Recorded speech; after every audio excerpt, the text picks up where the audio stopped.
For the last few years, I have been fascinated with Clayton Christensen's theory of disruptive innovation and its application to business, politics, education, and insurgency models.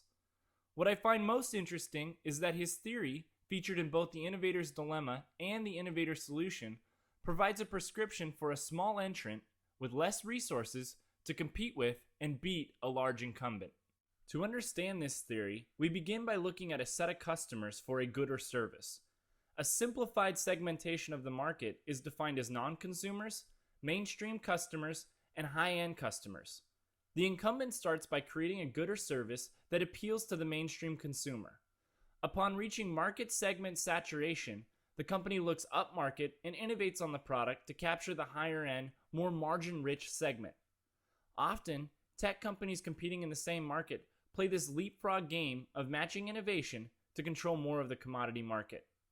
Clayton defines these as sustaining innovations.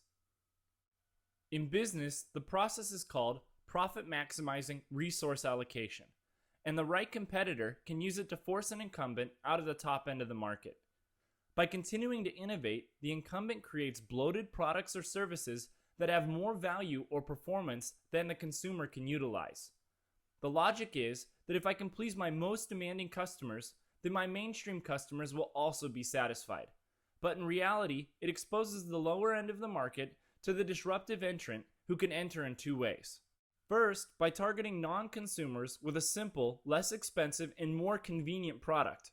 This is referred to as a new market disruption. And second, by innovating on the business or manufacturing process so as to reduce costs and provide a product that overserved consumers can get at a lower price. With both entrant and incumbent competing in the same segment, the entrant has a margin advantage as the price equilibrium is set at the marginal cost of the incumbent. The incumbent is unable to compete, and the strategy becomes to abandon the low end of the market, which contains the least profitable, least loyal customer base, and refocus the business in the higher margin tiers with more loyal customers. With the incumbent effectively pushed out of the segment, prices fall to the marginal cost of the entrant. Now competing in a commodity market and faced with the same growth imperative as the incumbent, necessity begets innovation.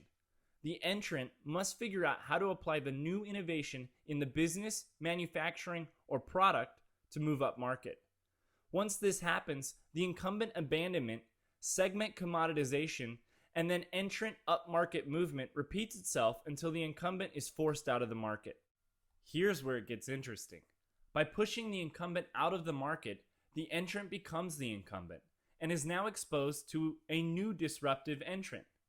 So how does the incumbent compete? Clayton makes the case that the company should develop an autonomous business unit to compete at the lower end of the market.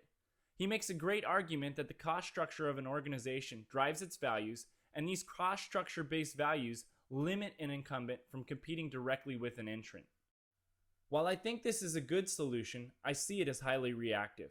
I think an organization should do as Toyota did and implement a clear and hold strategy similar to what the Marines do in their counterinsurgency operations.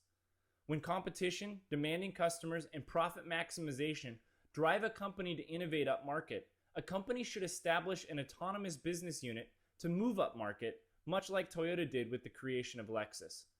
And even though they were proactive in creating Lexus, sometimes a disruption redefines the market by turning non-consumers into customers, forcing an incumbent to be reactive.